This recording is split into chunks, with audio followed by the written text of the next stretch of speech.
Just to quickly move to a story that is going to be our last in the newspaper review this morning, the story on page 10 of the Daily Nation. Now, Eldoret's hawking standoff now becomes political hot potato. Now, Deputy President gets sucked into town's row as leaders with the roots in Central accuse the Governor, Jackson Mandago, of ethnic profiling. Now, a brutal scuffle between Uasin Gishu County enforcement officers and hawkers in Eldoret town last week has led to dozens being injured and has quickly mutated into a dicey political affair. So is in Uasin Gishu. So is in Eldoret. Is in Eldoret. Every constituency in Eldoret bites into the town, has a share of town. One item that you mentioned there is the issue of the Deputy President. Where does he come in? They say he's now being sucked. Yeah, he's being sucked into this for what reason? When the county government is enforcing the law and they're dealing with the hawkers, where does the Deputy President come in? I think this is one person whose name has been misused. Even when somebody has his own domestic, the Deputy President. You break your leg, the Deputy President. You quarrel with your brother or sister, the Deputy President. The Deputy President has nothing to do with this. What happened in Eldoret, and I was present in Eldoret town at that time, is that we have people who have... Actually, this is how his name comes in the story. A section of Jubilee leaders from Nakuru County have warned that the hawkers issue will derail the Deputy President's 2022 presidential bid if not checked, and are calling on the Deputy President to intervene on the matter. They are quoting Bahati Member of Parliament Kimani Ngunjiri, among others. Well, being the most senior politician from Uasin Gishu County, where Eldoret, Eldoret is our capital city in Uasin Gishu County, then I guess his name will come up. But that is not the issue, and this has nothing to do with 2022. We are trying to sanitize Eldoret town. I'll give you one example, three examples. At the junction of Chepkoilel, which is my route home, we had about 50 kiosks labeled M-Pesa. Upon this raid, only one was found to have been genuinely an M-Pesa spot. The rest was selling bank, the rest was selling cocaine, the rest was selling alcohol.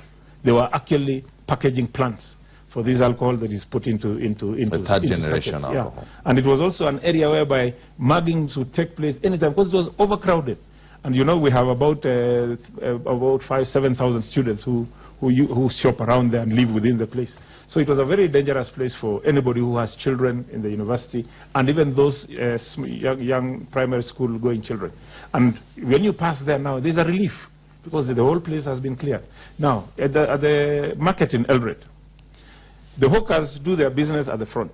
Right at the back, people have set up breweries, people have set up cartels are there operating, running drugs, and these people are armed with knives. The same knives you would see somebody cutting an orange in town or cutting sugarcane as they sell. Mheshimiwa, are you profiling hawkers? No, we're not profiling. We are saying there are people... What you're saying would make anybody in Eldoret looking at somebody selling oranges and mangoes very suspicious. Yes, we would want to look at them very suspiciously because some of them are not genuine. And that is why we are saying we are going to ban hawking in Eldoret. You're going to ban hawking in Eldoret? Yes, we have markets that have been built. There is a market that has been built in Eldoret. It is empty. There is not a single person who is operating there because they want to do business. People in town have paid licenses. But outside, right outside your shop, you are selling clothes inside the shop. Somebody is selling clothes on the street. Outside your door. Outside your shop. I mean, honestly, how does that even come to fairness? We have, and let me, who wants to buy something at the shop, if I need to buy a butter shoe, for example, I will not go to any other brand shop. I will look for where the butter shoe shop is, and I will go. So if I want to buy a second-hand jacket, I will go to the second-hand shop. Well, this sanitization will go on. This sanitization will go on. Regardless of the politics. It has nothing to do with 2022. What happened here is we have people who ride on publicity, cheap publicity, at the expense of those of us who are peaceful. In fact, we thought, when we sat down the other day with Governor Mandago, we thought we knew Eldoret.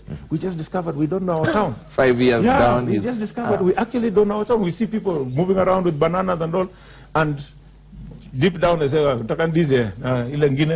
he's selling banks. Mheshimiwa Alfred Keter, do you think this is being handled the right way? Charles, and I agree with Mheshimiwa because we all, Eldoret town is a UI town where it covers about 4 counties. All of us, we operate from Eldoret. We do the airport there, the hospitals, the banking laws, and everything. I want to say it is about the sanity in in these small traders in town. And I want to relate in the matatu industry and what we see in the markets, because the hawkers are businessmen who have they've chose to come out of the market to be strategic so that they can access the customers. Same way as the matatu industry. When you go to Westlands, you see matatus lining up at the roundabout, and there is 50 meters, there is a stage. It is only that they find out the roundabout is more strategic than the stage. That is exactly what is happening. I agree with him. I support the governor. Let him do his work to ensure that there is sanity in trading in Eldoret. Because so it's got nothing to do with politics. It is going to block the streets. We've discussed. I remember we were discussing here about what is causing the traffic and stuff. It is some of these things. Because the moment you turn a whole street into a business premise, then you completely lose. And it is unfair to the person who has paid a license. Yeah, it's wrong. To operate inside the shop, then you allow somebody who is not paying any license. Come with his wares and sell them outside the shop. The politics in this, I think it's very unfortunate to invite the name of the deputy president, and again to say to start now discussing 2022 politics. It's wrong. We saw the former governor of Nakuru sanitizing Nakuru. It was not political. There was nothing tribal. When it comes to Eldoret, people are forcing, there are certain community that the governor is against, profiling. It is very wrong. And I want to advise leaders to avoid this topic of 2022 succession. We have a government in place at the moment. We are in leadership now. Let us address the service delivery to the Wananchi, and we avoid the 2022. I'll give each of you 30 seconds to say your closing remarks, and start with you, Mheshimiwa Caleb Kositany. We seem to be politicizing every issue in Kenya. Well, sadly so, but one thing I would like to say is that we thank God that the crazy hula baloo of politics is behind us. We have the Jubilee government now. We are waiting the president and the deputy to announce their cabinet, which we hope they will do anytime soon. And once that is done, let's get back to work and build our nation. Thank you. I want to say, Charles, thanks for inviting me. And I think we should focus on issues, real issues, even involving the name of the president in terms of who is going to sit in Labour Committee, in Agriculture Committee. It's wrong. The president has a role to unite Kenyans, service delivery in terms of education, to fix up the roads, water, to fix his cabinet. At the moment, we are waiting for him to address the cabinet. Allow the president to address issues that are affecting Kenyans directly, because he has a mandate. He has been given the mandate.